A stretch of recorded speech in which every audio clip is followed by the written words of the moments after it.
आसमां जलता जमीन पे नहीं आने वाला, अब कोई और पैगंबर नहीं आने वाला। प्यास कहती है कि रेत निचोड़ ली जाए, अपने हिस्से में समंदर नहीं आने वाला। तू पुकारेगा तो ऐसे हरम आएंगे, पर उड़ाते हुए नुसरत के अलम आएंगे। अब अबाबिलों के मानंद हम आएंगे। ये अलग बात है कि तादाद में कम आएंगे, ये अलग बात है कि तादाद में कम आएंगे। दोस्तों, 31 अक्टूबर को भोपाल में एक फर्जी इनकाउंटर हुआ। एक ऐसा इनकाउंटर हुआ जिसमें 9 लोगों की जानें गई।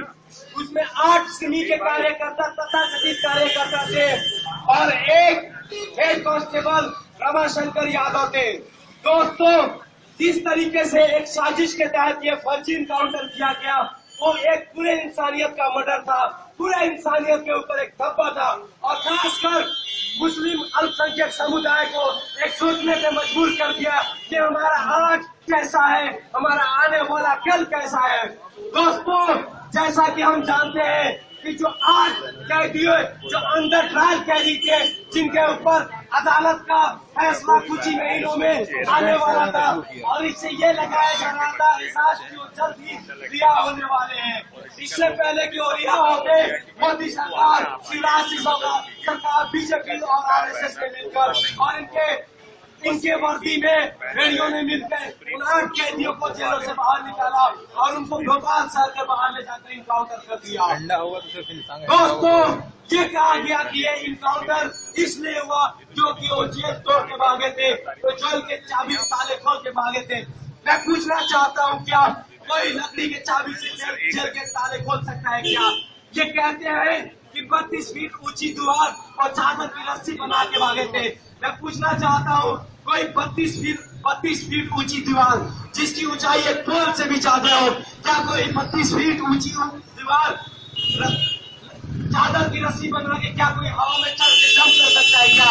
आप थोड़ी सी अपनी अकल का इस्तेमाल करेंगे, आपको अंदाजा होगा कि कोई 32 फीट ऊंची दीवार नहीं तोड़ के भाग सकता। दोस्तों, उसमें 32 से 34 सीसीटीवी कैमरा लगा हुआ था। ये कहते हैं कि सीसीटीवी कैमरा खराब थे। मैं पूछना चाहता हूँ कि सालों साल ISO सर्टिफाइड जेल जिसमें एक परिंदा प्राण नहीं मार सकता, उसमें से 3 अलग अलग बैरकों में बंद 8 नौजवान युवक कैसे निकल जाते हैं? कैसे इनका एक हेड कांस्टेबल का हत्या हो जाता है, जबकि एक और ब्राह्मण कांस्टेबल था जिसको कुछ नहीं होता, वो कहता है कि मुझे ये रस्सी में बांध के ये भाग गए। मैं पूछना चाहता हूँ कि 32 फीट ऊंची दीवार लकड़ी के चाबी से जेल के ताले खोल के कैसे निकल जाते हैं? और दोस्तों, एक लगे तो आपको भी पता होगा, एक छोटा से छोटा जो हमारे घरों में ताले तोड़ता है, तो गाड़ियां चोरी करके भागता है, वहां पे भी 4 गुंडे अलग अलग डायरेक्शन में भागते हैं। ये कहते हैं कि वो खूंखार आतंकवादी थे। अगर वो खूंखार आतंकवादी होते तो जेल से आगे निकलने के बाद क्या उसी शहर में रहते, क्या एक जगह इकट्ठा रहते? दोस्तों, नहीं, ये नहीं रहते। दोस्तों, देश के जाने माने न्यायाधीश जस्टिस मार्कंडे काजू ने कहा है कि ये सरासर फेक इनकाउंटर है।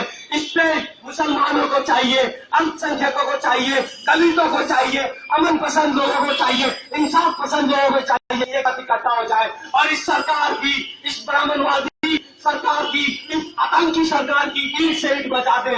अगर ये फैसला, अगर इस बार इंसाफ नहीं होता तो मैं बता दूं, हमारे लिए, आपके लिए आने वाला दिन शुरू हो जाता है जिसमें हमारे बच्चे, आपके नौजवान बेटों को घर से निकाल ले जाया जाएगा, उनके हाथों से कलम छीन लेंगे, और उनको फर्जी इनकाउंटर में मार देंगे।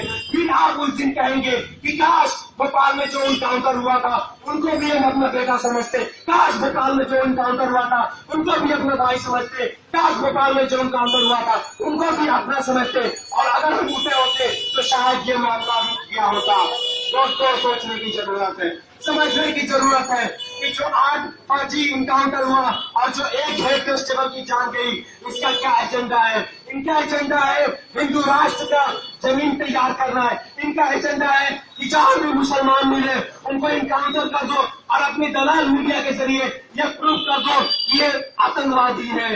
दोस्तों, मैं पूछना चाहता हूँ कि आतंकवादी प्रूफ करना और या रिहा करना ये जेल का काम होता है, किसी सरकार का काम नहीं होता है, किसी पुलिस का काम नहीं होता है। लेकिन आज के डेट में हम देखते हैं कि जहां कोई दलित मिलता है उससे मारते हैं, जहां कोई मुसलमान मिलता है उससे मारते हैं।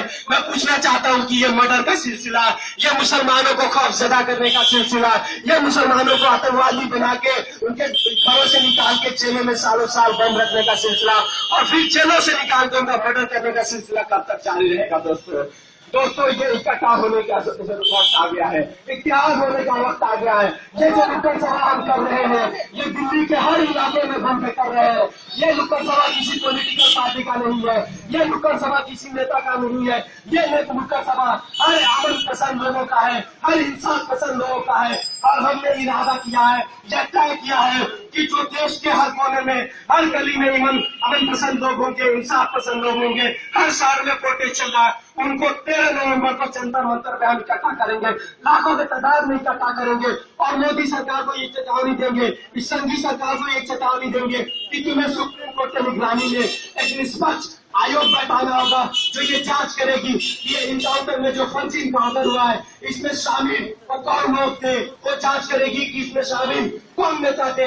अगर ये जांच नहीं होता है, अगर ये मामला यही दर्ज जाता है तो मैं यकीनन वादे के साथ कह सकता हूँ कि ये तैयार कर रहे हैं कि फिर एक बार बदलाव से इनकाउंटर करेंगे, फिर अलीगढ़ मुस्लिम यूनिवर्सिटी को बंद करेंगे, फिर बिहार यूपी के जिलों में घुसकर, बंगाल के जिलों में घुसकर हमारे नौजवान मुसलमान भाइयों को पकड़ेंगे, उन्हें जेलों में बंद कर देंगे और जब कोर्ट में छोड़ने वाला होगा उससे पहले अपने हिंदुत्व का एजेंडा रखने वाला, हिंदुत्व के एजेंडा को कामयाब बनाने वाले संघियों के इशारों में ये जेलों से निकाल के उसका इनकाउंटर कर देंगे।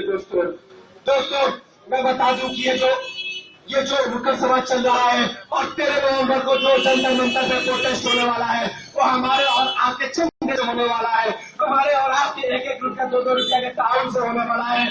हम किसी पॉलिटिकल पार्टी के आगे हाथ नहीं फैलाएंगे, हम किसी इंडस्ट्रियलिस्ट के पास हाथ नहीं फैलाएंगे, हम हर गली में जाएंगे, आज नुक्कड़ सभा करेंगे और अमन पसंद लोगों से ये गुजारिश करेंगे कि आपको हर तरीके से साथ खड़ा होना पड़ेगा। जो अमन की आवाज उठेगी उसमें आपको कंधा से कंधा मिला के आगे बढ़ना होगा। दोस्तों मैं इसी के साथ बात खत्म करना चाहता हूँ कि हम अमन चाहते हैं मगर जुल्म के खिलाफ, हम अमन चाहते हैं मगर जुल्म के खिलाफ। अगर जंग लाजमी है तो जंग ही सही, जालिम का साथ थे वो जालिम के साथ है, काफिर को जो न टोके वो काफिर के साथ है। हम उठ खड़े हुए हैं कि हस्मत याद हो क्या तो उससे दुलश करे काफिर के साथ है। इस जंग पे है जो तो ये जंग ही सही, अगर संघर्ष लाजमी है तो संघर्ष ही सही। कि ये सर की जंग है, न जमीनों की जंग है, ये जंग है सच्चाई व वसूलों के वास्ते। जो खून हमने नजर दिया है इन सभी को, ये खून है चमन के फूलों के वास्ते। खुदेगा सुबह अमन ही सही, अगर संघर्ष लाजमी है तो संघर्ष ही सही। इनकलाब जिंदाबाद।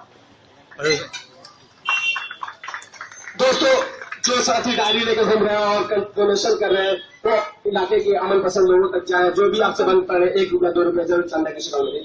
इस नुक्कड़ सभा को आगे बढ़ाते हुए परवेज आलम साहब को मैं दावत देना चाहूंगा आए और भोपाल से इनकाउंटर के ऊपर अपनी बात रखें। परवेज आलम साहब।